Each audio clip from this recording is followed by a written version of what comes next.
Irmãos, hoje nós vamos falar sobre a ceia do Senhor, sobre aquilo que nós fazemos de forma regular.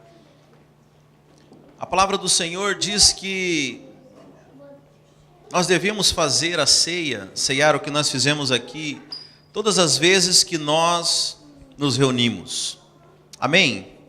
Sei que as crianças estão aqui hoje, mas cuide para que você não fique disperso, porque eu sei que o Senhor tem algo para ministrar no seu coração. E nós já comentamos aqui, a ceia do Senhor, ela é uma continuidade de algo que começou com o povo hebreu no momento da sua passagem do Egito para o deserto, rumo à terra prometida que era Canaã. Mais precisamente, algo que nós chamamos de Páscoa, né? Para o judeu, o Pachá, ou seja, a passagem. E como você deve se lembrar, na noite em que o Senhor libertou aquele povo do Egito, em que ele iria enviar a 10ª praga, que seria a morte de todo o primogênito no Egito, o Senhor mandou que cada família tomasse um cordeiro para si, um cordeiro sem defeito, e partisse esse cordeiro e assasse ele, e comesse esse cordeiro com pães ázimos, né? E que pegasse o sangue do cordeiro e passasse nos umbrais da porta. E o Senhor naquela noite iria livrar todas as famílias do seu povo, todas as famílias hebreias o Senhor ia libertá-las, e elas poderiam ser libertas do Egito através do sangue daquele cordeiro. Isso era algo que apontava já para Jesus Cristo, desde aquele tempo.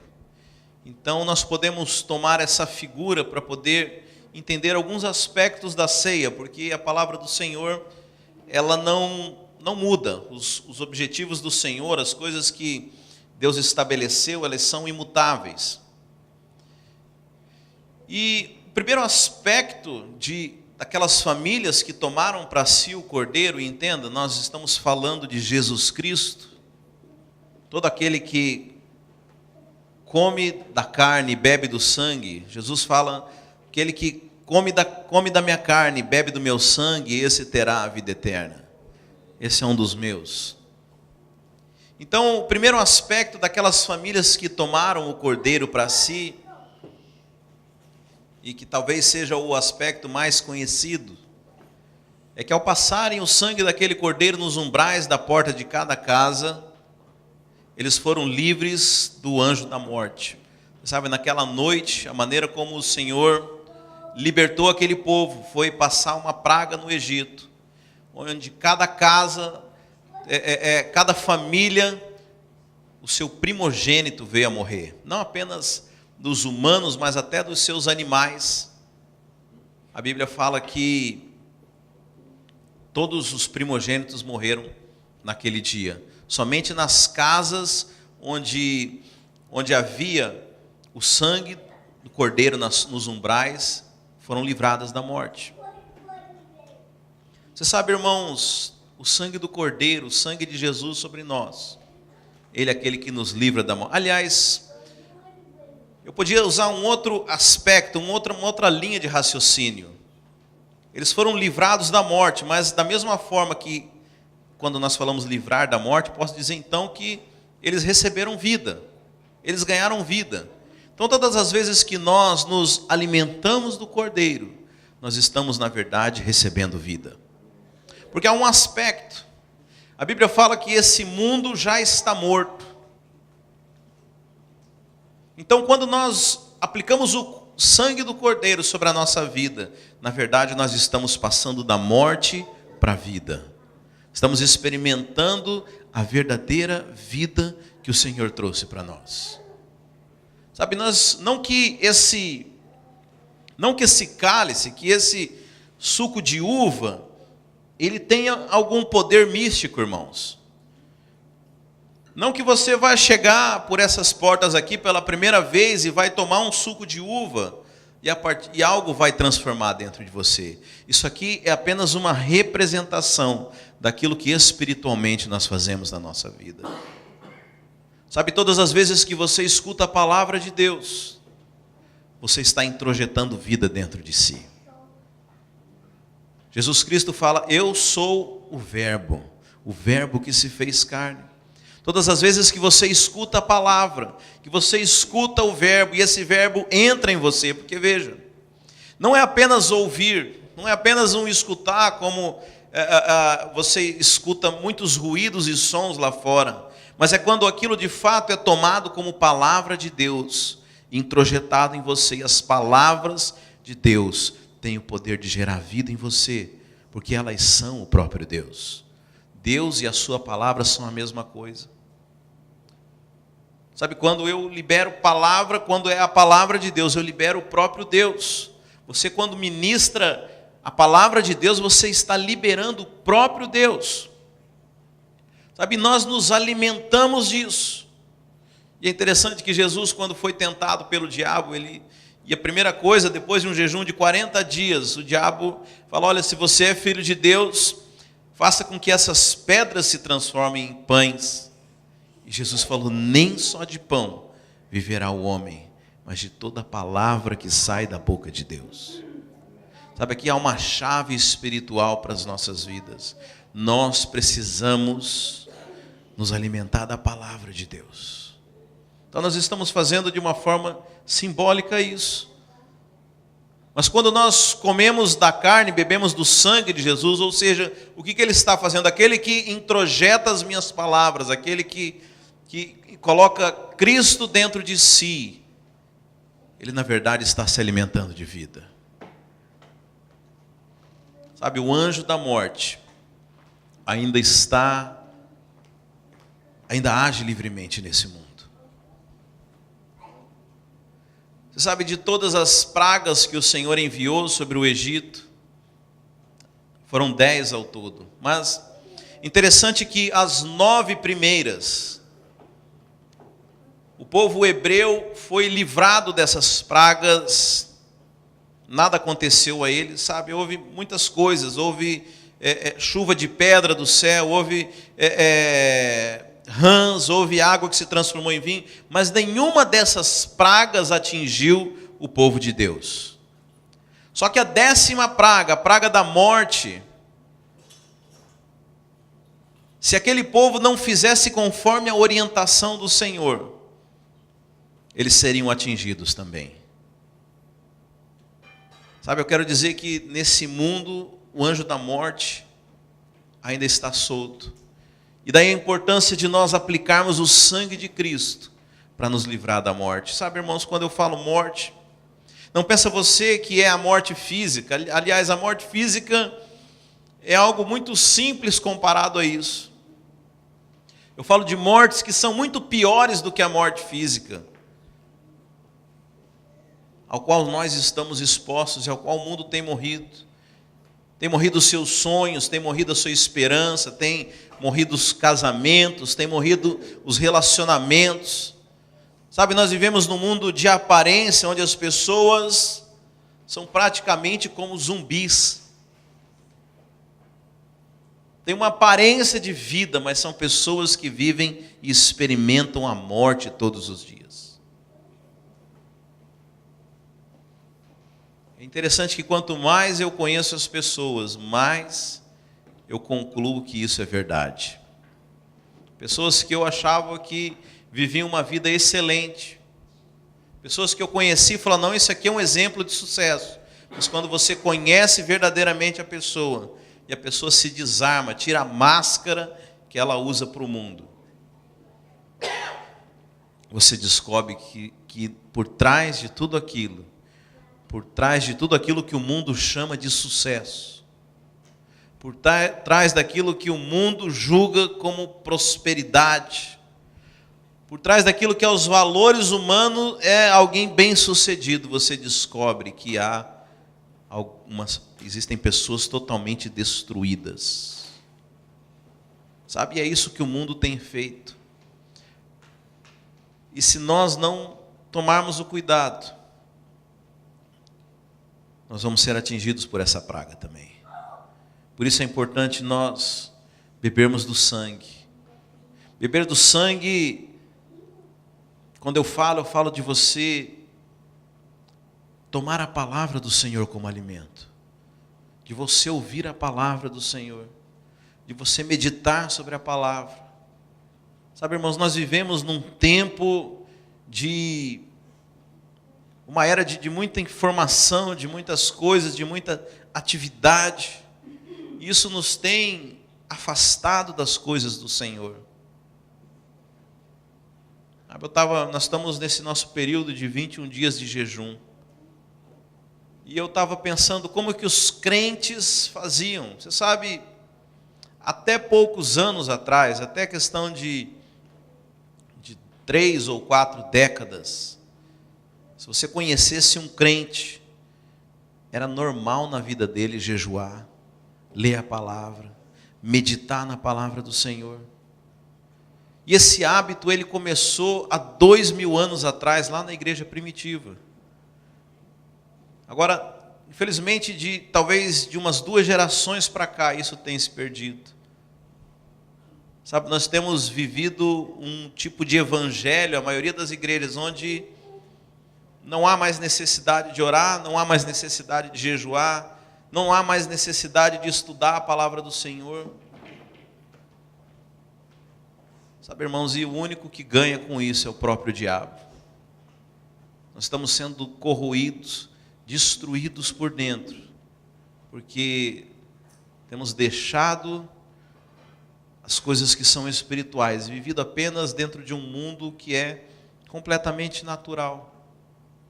Quando não, igrejas que se tornaram verdadeiros palcos de atrações, que vivem apenas de atrações, de cantores, de psicólogos, de qualquer coisa, menos de pregadores da palavra do Evangelho. Então,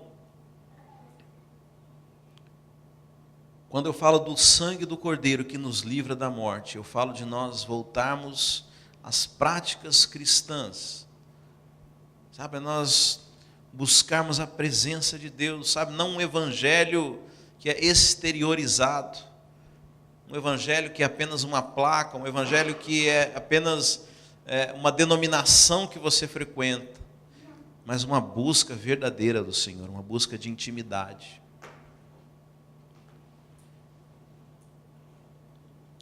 Mas esse é apenas um dos benefícios, irmãos, que aquele povo que aplicou o sangue, ele teve, sabe, foi livrá-los da morte.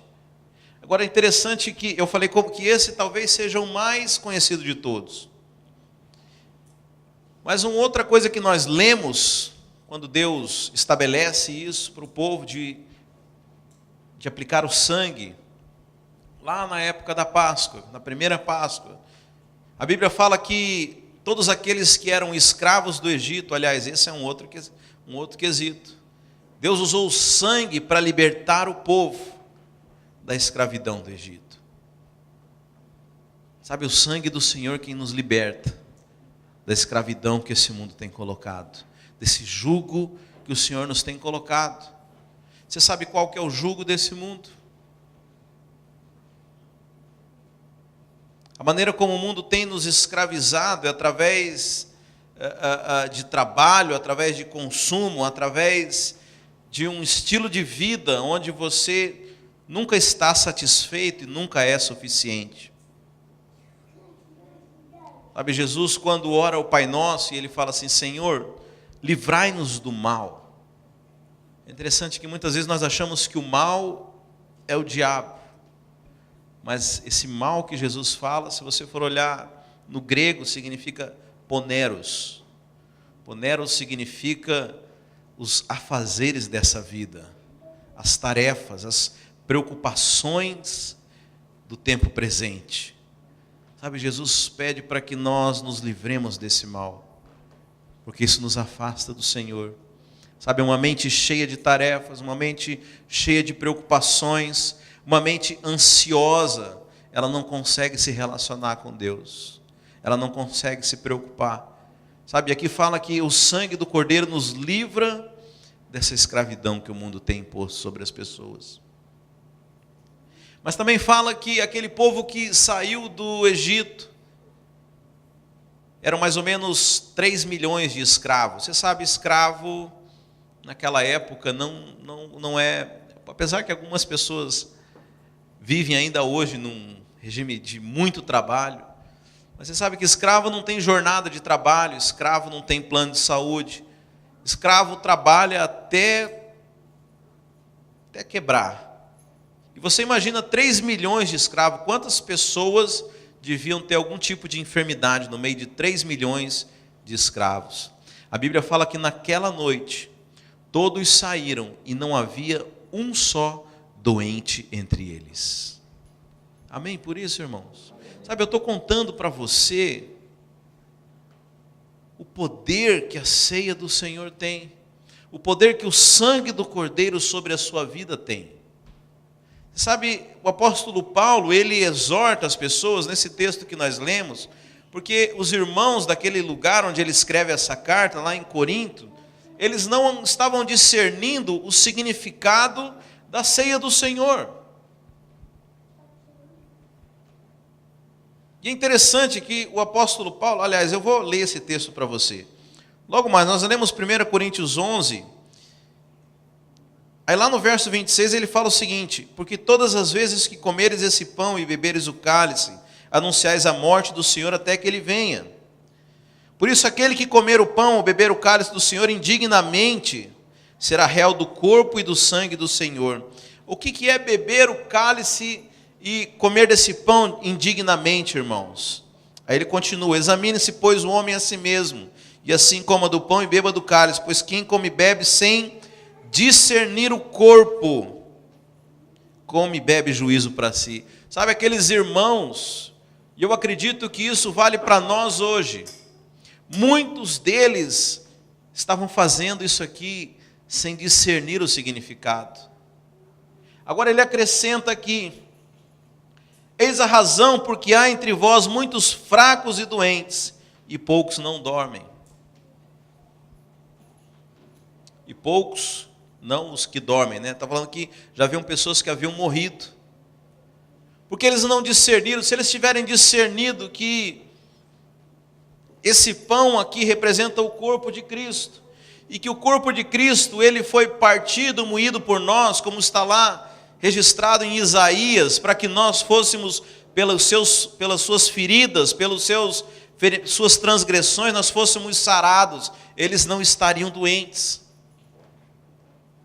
Eles não teriam morrido. Você sabe, naquela época em que Paulo escreveu isso, não havia medicina, não haviam remédios como hoje. A única forma que alguém podia se curar era através de algo que ele recebesse de Deus. Havia muito pouco conhecimento. O apóstolo Paulo fala: se vocês entendessem o significado disso que vocês estão fazendo, vocês não estariam doentes, vocês não estariam fracos, pessoas não teriam morrido. Mas porque vocês não discernem o corpo, vocês não entendem o significado disso, vocês estão perecendo. Sabe qual que é a pior coisa, irmãos?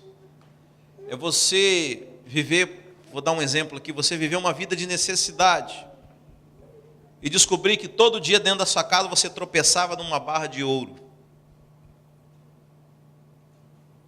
É você levar uma vida como as pessoas aí fora vivem, cheia de problemas, cheia de dificuldades, e lá no céu você descobrir que sua vida podia ter sido diferente. Sabe, você está aqui para isso. Você está aqui para isso.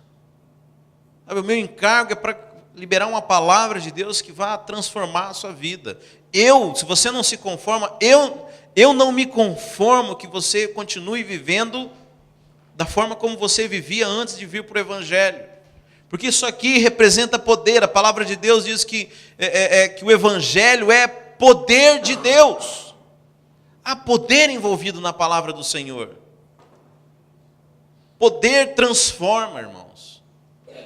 Não é possível que você escute a palavra de Deus todo domingo e a sua vida não seja transformada. Eu desconheço a história de alguém na Bíblia que se encontrou com Jesus Cristo e voltou para casa da mesma forma. Não é possível que você venha aqui e tome do pão e beba do cálice, e todos os domingos, apesar de nós não fazermos isso aqui dessa forma simbólica, quando nós ministramos a palavra, você está comendo do pão, você está comendo de Cristo, você está bebendo do seu sangue, e você não tem a sua vida transformada pelo Evangelho. Então eu estou te contando aqui os significados, porque eu quero que você faça isso com discernimento, e que você aplique isso na sua vida, e que isso venha gerar transformação, e que você realmente mude e experimente o poder que há na palavra do Senhor. Então, eu disse aqui que o sangue do Cordeiro nos livra da morte. Sabe, se você está experimentando morte em alguma área da sua vida, eu quero dizer que o sangue do Cordeiro tem poder para gerar vida. Mas o sangue do Cordeiro tem poder também para curar você. E a cura, ela não é apenas física, mas a cura é espiritual, a cura da sua mente, a cura de todas as áreas da sua vida. O sangue e o corpo do Cordeiro tem o poder de gerar cura na sua vida. No meio do povo de Deus, você sabe, o povo de Deus ficou 40 anos no deserto. A palavra de Deus fala que nesses 40 anos não houve um só doente naquele lugar. Sabe, irmãos, eu falo de doenças físicas, mas existem doenças da alma. Sabe, o grande problema nosso são as doenças da alma.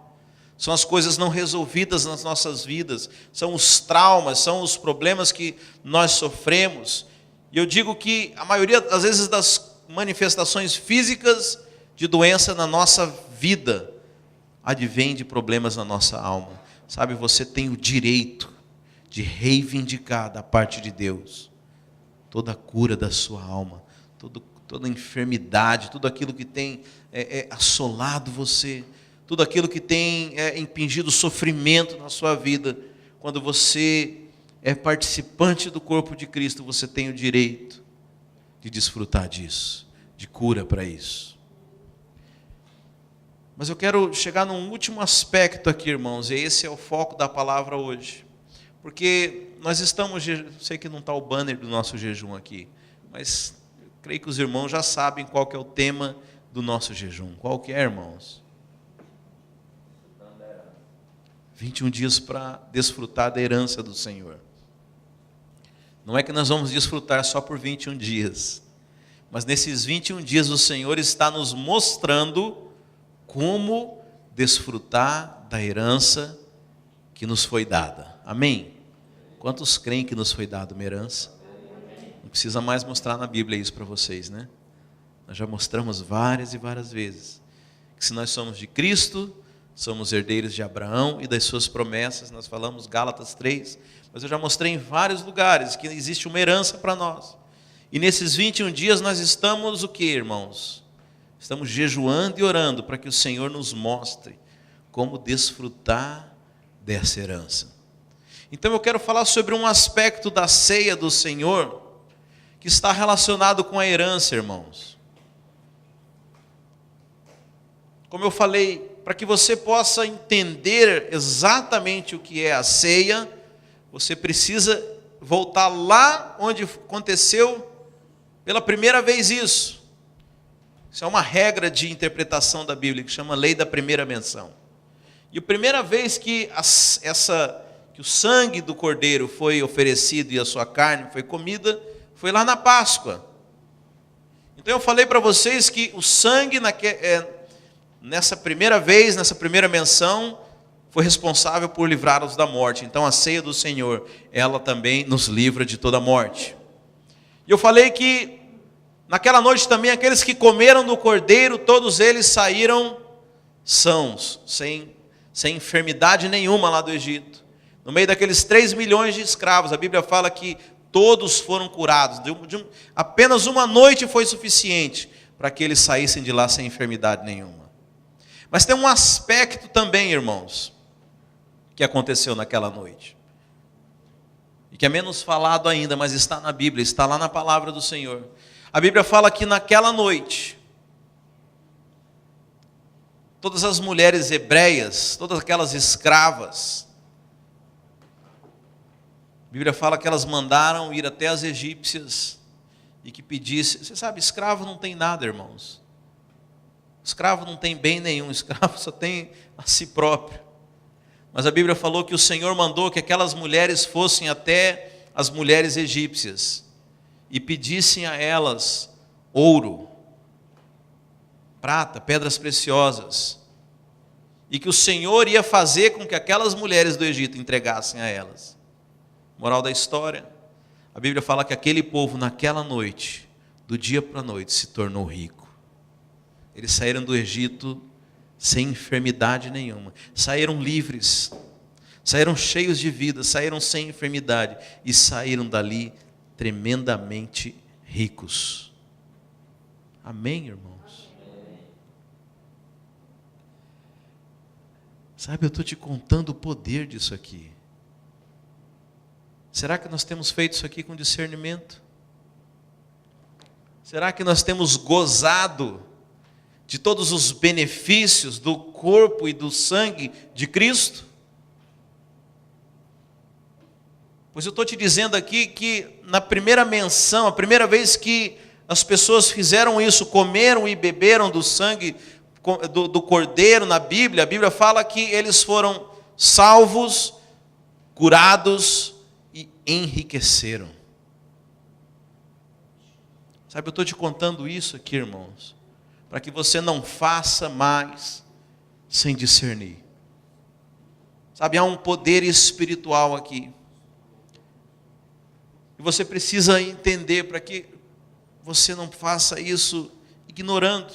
Como eu falei, vai ser muito desagradável o dia que você chegar no céu e descobrir que você podia ter levado uma vida totalmente diferente.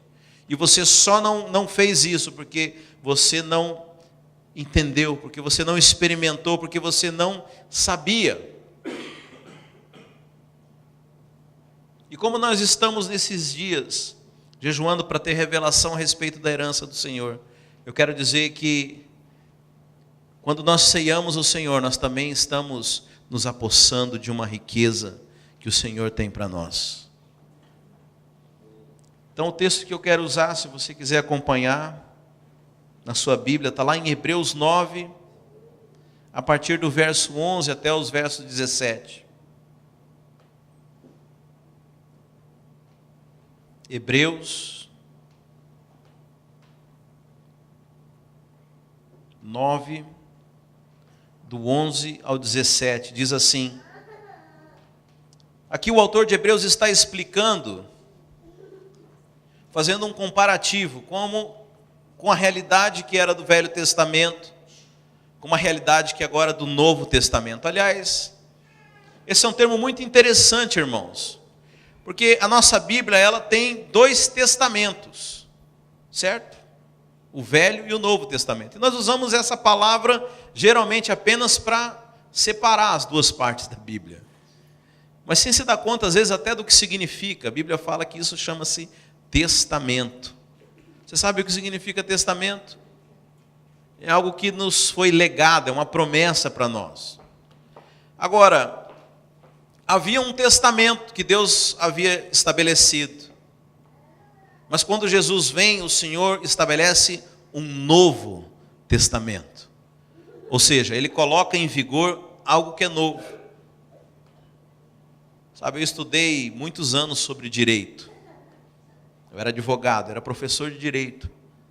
Mas talvez você não precisa ser advogado para entender que se alguém fez um testamento e depois daquilo ele escreveu um outro, qual que está valendo agora, irmãos? É um novo. O antigo foi revogado. Pois aqui o autor de Hebreus está explicando a diferença, que as coisas que eram no Velho Testamento eram apenas uma sombra daquilo que é realidade no Novo Testamento. Aliás, o Velho Testamento inteiro ele aponta para Jesus Cristo.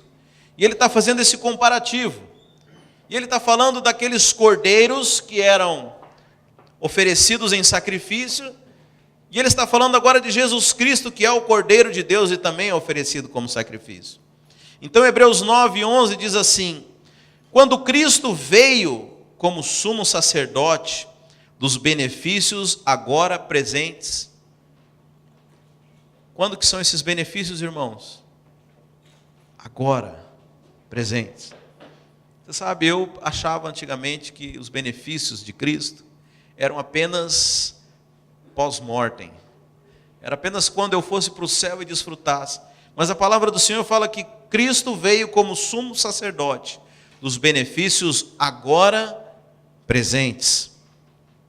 Ele adentrou o maior e mais perfeito tabernáculo, não feito por homem, isto é, não pertencente a esta criação. Aqui o autor de Hebreus está fazendo um comparativo, porque no Velho Testamento havia um tabernáculo que o próprio Deus havia instruído os homens a construírem. E havia um sumo sacerdote instituído por homens da linhagem de Levi, que oferecia sacrifícios ao Senhor. E esses sacrifícios eram cordeiros, eram bodes que eram imolados e o sangue aspergido no sacrifício. Mas o autor de Hebreus está explicando que aquilo ali era uma sombra do que nós vivemos, da realidade que nós vivemos hoje. Então ele fala que Cristo, ele veio como um sumo sacerdote. E ele adentrou o maior e mais perfeito tabernáculo, que não era o tabernáculo feito pelo homem, que não pertence à nossa criação, esse tabernáculo. Ou seja, Cristo adentrou no verdadeiro tabernáculo.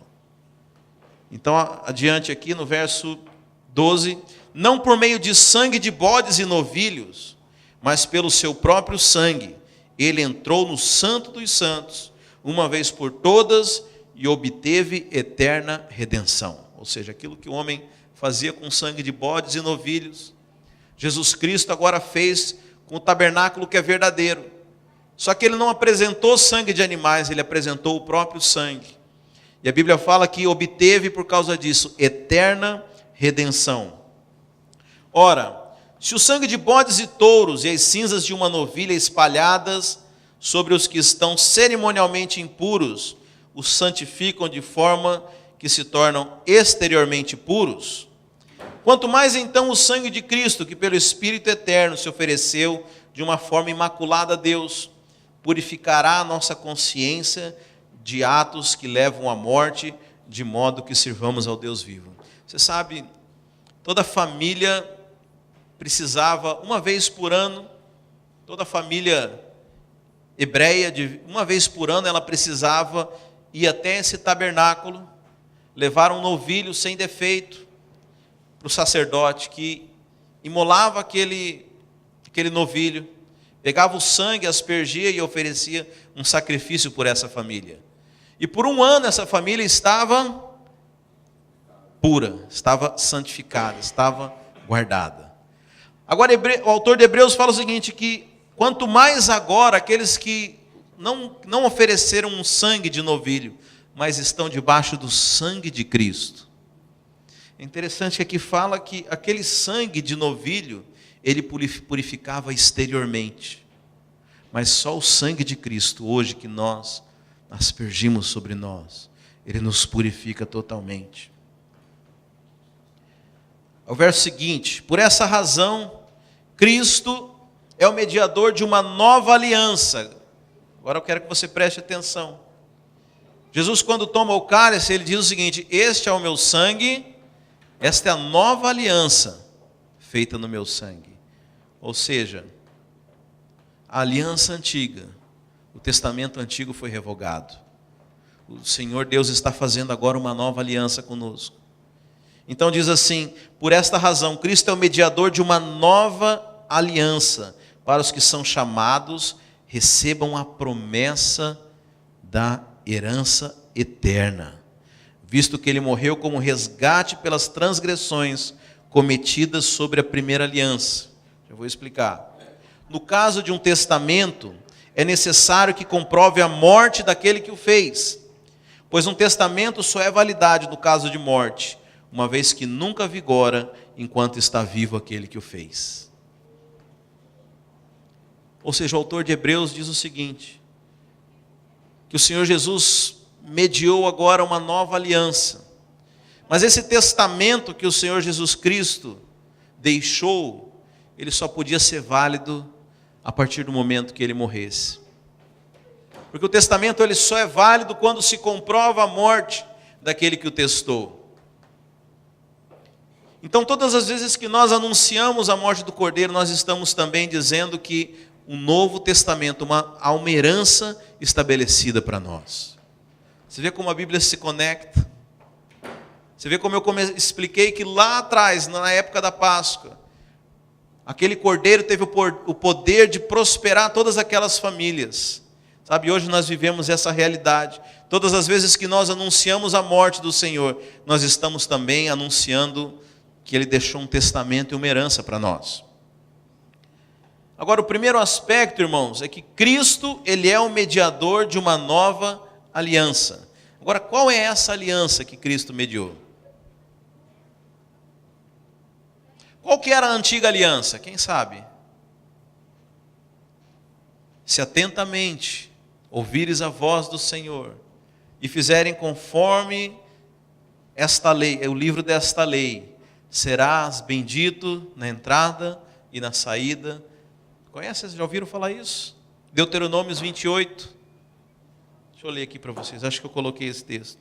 Se vocês obedecerem fielmente ao Senhor, ao seu Deus, seguirem cuidadosamente todos os seus mandamentos que hoje lhes dou, o Senhor, o seu Deus, os colocará muito acima de todas as nações da terra, e todas as bênçãos virão sobre vocês.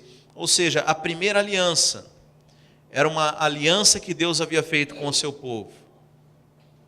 Mas uma aliança onde haveriam dois termos, onde era necessário que o povo cumprisse as leis e guardasse os mandamentos do Senhor, para que pudessem ser abençoados. Então nós chamamos essa aliança de favor merecido, aliança baseada na lei do Senhor. Por que é um favor merecido, irmãos? Porque você precisava cumprir uma parte para você poder receber outra.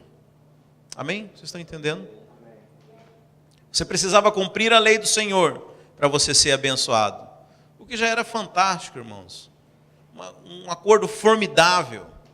Você só precisava cumprir a lei do Senhor e o Senhor ia te prosperar, o Senhor ia te dar vitória sobre os seus inimigos, o Senhor ia guardar a sua entrada e a sua saída, você seria abundante, você ia prevalecer. Esse é o acordo da primeira aliança.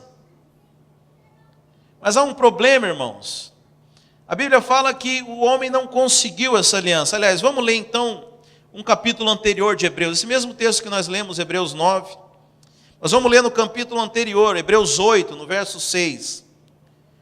Falando a respeito dessa aliança. Diz assim: agora, porém, o ministério que Jesus recebeu é superior ao deles, assim como também a aliança da qual ele é mediador é superior à antiga, sendo baseada em promessas superiores. Ou seja, Jesus veio estabelecer uma aliança superior a essa antiga.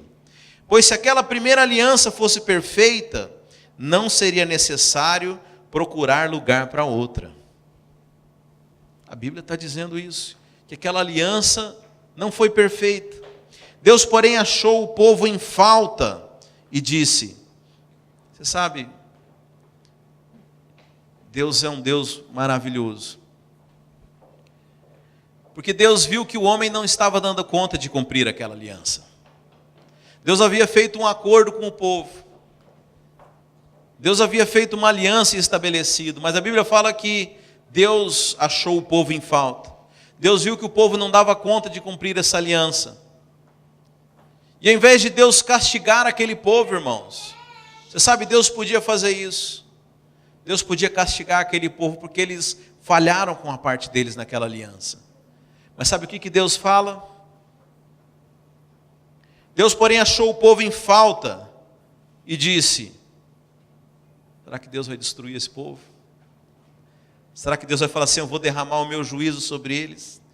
Olha o que Deus disse: estão chegando os dias, declara o Senhor, quando farei uma nova aliança com a comunidade de Israel e com a comunidade de Judá. Sabe, aquele povo não conseguiu cumprir a aliança. E Deus, ao invés de executar o seu justo juízo, conforme havia combinado com o povo, Deus falou assim: eu vou ter que fazer uma nova aliança. Eu vou fazer uma nova aliança, porque essa aqui não deram conta de cumprir. Agora, qual que é essa nova aliança? No verso seguinte: não será como a aliança que fiz com os seus antepassados, quando os tomei pela mão para tirá-los do Egito. Visto que eles não permaneceram fiéis à minha aliança, eu me afastei deles, diz o Senhor. Essa é a aliança que farei com a comunidade de Israel, depois daqueles dias, declara o Senhor. Presta atenção, porque essa é a nova aliança que foi feita no sangue de Cristo. Presta atenção, porque você está debaixo dessa aliança que eu vou ler agora aqui. Porei minhas leis em suas mentes e as escreverei em seus corações. Serei o Deus deles e eles serão o meu povo. Ninguém mais ensinará ao seu próximo nem ao seu irmão, dizendo: conheça o Senhor, porque todos eles me conhecerão, desde o menor até o maior. Porque eu lhes perdoarei a maldade e não me lembrarei mais dos seus pecados. Aleluia. Sabe, essa foi a nova aliança. Hebreus 8 diz que a aliança antiga, ela não foi perfeita, o povo não deu conta. E Deus resolveu estabelecer uma nova aliança com o seu povo. E essa aliança foi feita no sangue de Cristo. Jesus Cristo veio ser mediador de um novo acordo com nós. Então aquela velha aliança que era baseada no favor merecido, que era baseada num cumprimento de regras, que era baseada num cumprimento de mandamentos e ordenanças, a Bíblia fala que Deus viu que ela não era suficiente, que ela não era perfeita, achou falta nela. Não que a lei fosse errada, mas que homem nenhum conseguiu cumprir essa aliança. Então Deus, na sua misericórdia, no seu amor por nós, a Bíblia fala em João 3,16, porque Deus amou o mundo de tal maneira que Ele enviou o seu Filho. Porque Deus amou o mundo de tal maneira que Ele resolveu estabelecer uma nova aliança conosco. Agora, a nova aliança, irmãos, já que o homem não deu conta de cumprir a primeira, Deus ele fala assim: ok, se você não deu conta de cumprir mesmo assim, sabe, as leis que eram exteriores, hoje eu vou escrevê-las no seu coração. Você não vai mais precisar se esforçar, você não vai precisar mais fazer as coisas, eu vou colocá-las no seu coração, e as suas transgressões serão perdoadas, e dos seus pecados jamais me lembrarei. Essa é a nova aliança. Porque eu lhes perdoarei a maldade, não me lembrarei mais dos seus pecados. Então continua em Hebreus, diz assim: chamando nova esta aliança, ele tornou antiquada a primeira. E o que se torna antiquado e envelhecido está a ponto de desaparecer. Sabe, então foi estabelecida uma nova aliança. Nós lemos em Hebreus 9, que diz que Cristo é mediador de uma nova aliança. Agora você já sabe qual é a nova aliança. Dos seus pecados não me lembrarei mais. Escreverei as minhas leis no seu coração. Todos me conhecerão. Então Cristo ele é mediador dessa nova aliança. Para os que são chamados, recebam a promessa da herança. Você sabe por que muitos não desfrutam da herança? Porque ainda acreditam que a herança está condicionada à velha aliança. E é comum esse erro, irmãos, porque a herança, verdadeiramente, ela foi escrita no Velho Testamento, ela foi escrita debaixo da velha aliança. Deuteronômio 28 diz: se vocês obedecerem fielmente ao Senhor, vocês conhecem Deuteronômio 28? Bendito serás na entrada e na saída, bendito o teu campo, bendito a tua colheita. Deuteronômio 28 fala de todas as bênçãos, fala da nossa herança. E ela foi escrita debaixo da velha aliança. Ou seja, a aliança do favor merecido. Ela começa, Deuteronômio 28 começa com um se. Se você obedecer fielmente ao Senhor. Há um condicionante. É interessante que em Deuteronômio 27, no Monte Ebal, o Senhor começa a falar das maldições para aqueles que fossem desobedientes da palavra do Senhor. Deixa eu abrir lá, irmão. Se você quiser abrir também, interessante isso. Deuteronômios 27.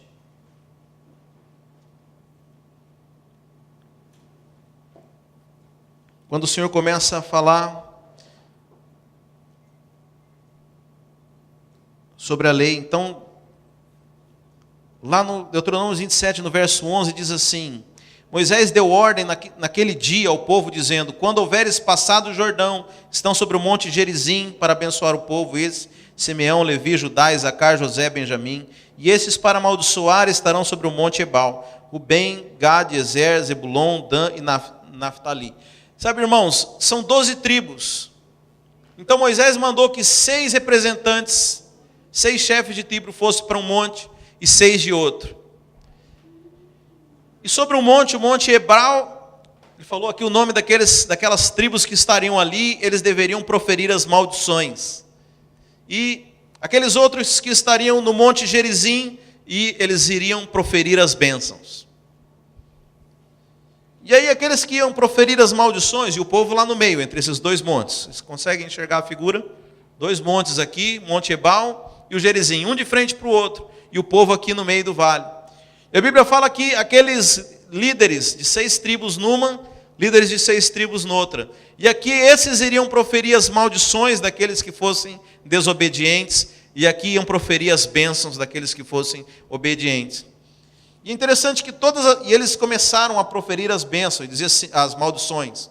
Maldito o homem que fizer imagem, escultura ou de fundição, abominável ao Senhor, obra de artífice, e a puser em lugar oculto. E aqui diz assim: e todo o povo responda, amém. Maldito aquele que desprezar o seu pai e a sua mãe, e todo o povo dirá, amém. Então veja, eles iam falando as maldições, e o povo embaixo tinha que dizer amém. Amém quer dizer, eu concordo com isso. Mas se você vai para Deuteronômios 28, quando começam a falar as bênçãos, lá do Monte Gerizim, o povo não diz amém. Porque as maldições, você podia com certeza dizer que se você não cumprisse, você seria amaldiçoado. Mas as bênçãos eram condicionadas. Você não podia dizer amém para elas. Porque você não sabia se elas iam se cumprir ou não. Então, essas bênçãos, essa herança, ela foi estabelecida debaixo de uma aliança que era condicional, da aliança do favor merecido. Era apenas para aqueles que cumprissem. O problema, irmãos, que hoje nós estamos debaixo de uma nova aliança, de uma aliança agora firmada no sangue de Cristo. E aqui diz que Cristo foi mediador para que nós pudéssemos receber essa herança, visto que Ele morreu como resgate pelas transgressões cometidas sobre a primeira aliança. Em outras palavras, a Bíblia diz o seguinte, que hoje, por causa do sangue de Cristo, nós podemos receber essas bênçãos, nós podemos receber essa herança, porque Ele morreu como resgate das transgressões daquela aliança. Entendeu? Você só era abençoado se você cumprisse a lei. Está dizendo que Jesus Cristo morreu para pagar o preço que você não deu conta de pagar. E por isso hoje, você pode desfrutar dessa herança, por causa do sangue de Cristo. Então, quando nós anunciamos a morte do Senhor, eu estou insistindo nisso, irmãos, porque nós precisamos entender o poder disso aqui. Nós precisamos entender todas as implicações espirituais. Quando nós anunciamos a morte do Senhor, nós estamos declarando que nós somos salvos. Nós estamos declarando que sobre a nossa vida há cura. Mas nós estamos declarando que nós podemos tomar posse da herança. É isso que diz aqui. No caso de um testamento, é necessário que comprove a morte daquele que o fez. Pois um testamento só é válido no caso de morte. uma vez que nunca vigora enquanto está vivo aquele que o fez. Então, todas as vezes que nós fazemos isso aqui, nós estamos anunciando que Jesus morreu e que nós temos agora o direito de receber a herança do Senhor. Sabe? Então, nesses 21 dias em que nós estamos estudando a palavra, para poder desfrutar da herança, você precisa entender que para que você desfrute, você precisa entender que nós estamos hoje firmados debaixo de uma nova aliança. Que essa herança ela não advém mais baseado no acordo antigo, que era do favor merecido, que era no si, mas que hoje ela é baseada no sangue de Cristo. Como eu falei no Velho Testamento, ninguém poderia dizer amém para as bênçãos do Senhor. Mas a Bíblia fala hoje que em Cristo Jesus, todas as promessas do Senhor, nós temos o sim e o amém. Nós temos o sim e o amém. Sabe, aquele povo não pôde declarar, quando as tribos estavam declarando as bênçãos do Senhor, lá no Monte Gerizim, homem nenhum poderia dizer amém para elas. Mas hoje, por causa de Cristo, para todas as promessas nós temos o sim e o amém. Você tem ideia do poder espiritual disso, irmãos? Toda a herança do Senhor já é nossa. Toda a herança. Sabe, não tenha dúvida no seu coração. Às vezes eu fico pensando, por que nós não desfrutamos mais? E logo vem a acusação, porque talvez nós não oramos mais, porque talvez nós não fazemos da forma correta, porque talvez nós precisamos fazer mais alguma coisa. Mas eu me lembro que a herança é nossa, não por causa de nós, mas por causa de Cristo. Que Cristo conquistou essa herança para nós. Porque nós estamos agora debaixo da aliança do sangue de Cristo. Na graça, graça significa favor imerecido, ou seja, a bênção para aquele que não merece. Sabe, todas as vezes que nós nos achegamos diante do sangue, nós precisamos lembrar que uma nova aliança foi feita. E com base nessa aliança, nós temos o direito hoje da herança. Por essa razão, Cristo é o mediador de uma nova aliança, para que os que são chamados recebam.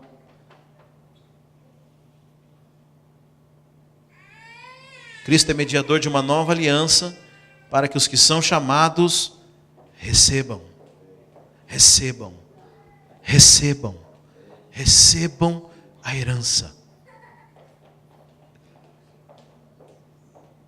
Você entendeu? Deus estabeleceu uma nova aliança. Deus viu que você não dava conta. Deus olhou para nós e falou: eles não vão dar conta. Eu vou enviar o meu filho, ele vai morrer. E sob o sangue dele eu vou fazer uma nova aliança.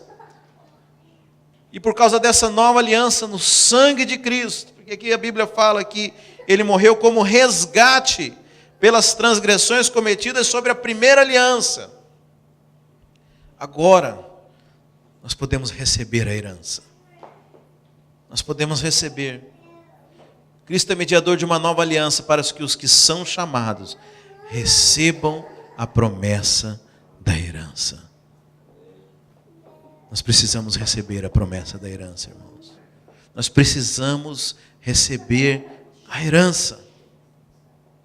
Não há nada mais que nos impede, irmãos. É interessante que se você for falar com um religioso e for perguntar para ele, o que impede alguém de receber herança? O que ele vai falar para você? O pecado. O que impede de receber herança é porque esse povo não jejua mais.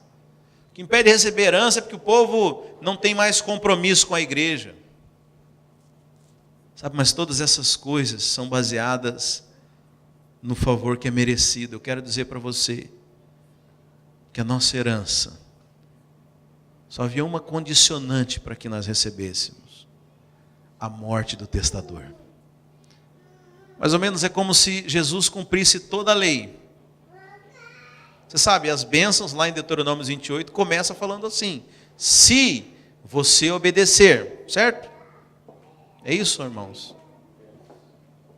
Então Jesus obedeceu ou não obedeceu, irmãos? Jesus obedeceu. A Bíblia fala que não foi encontrado erro. Jesus não teve pecado. Então Jesus recebeu todas as bênçãos de Abraão, sim ou não? Jesus recebeu. Agora a Bíblia está falando que Jesus pegou a herança que era dele, por direito. E ele nos deu. Jesus fez um testamento novo.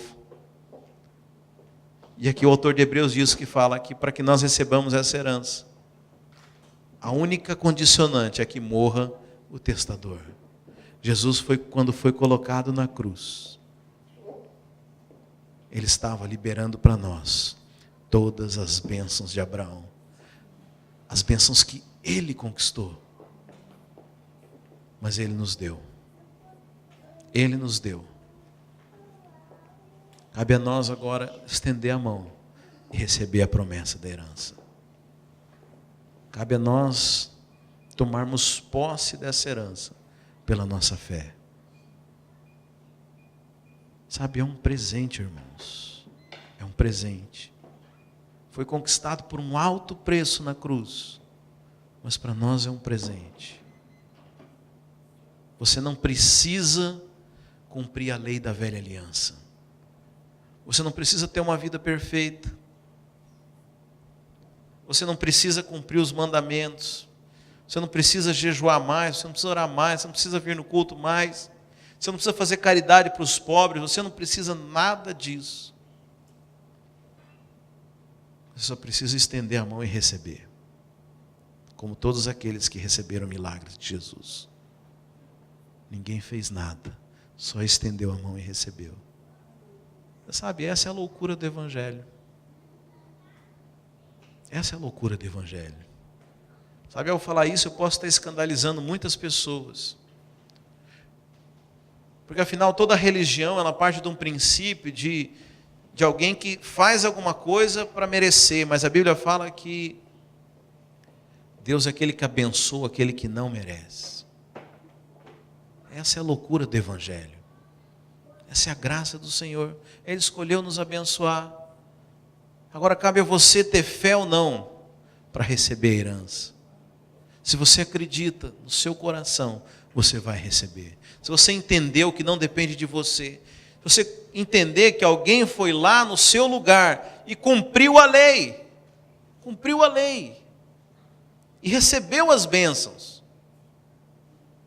Mas a Bíblia fala que Cristo se fez pobre para que nós fôssemos ricos. Ele não quis a herança. Ele escolheu deixar essa herança para você. Amém, irmãos? Coloque-se de pé.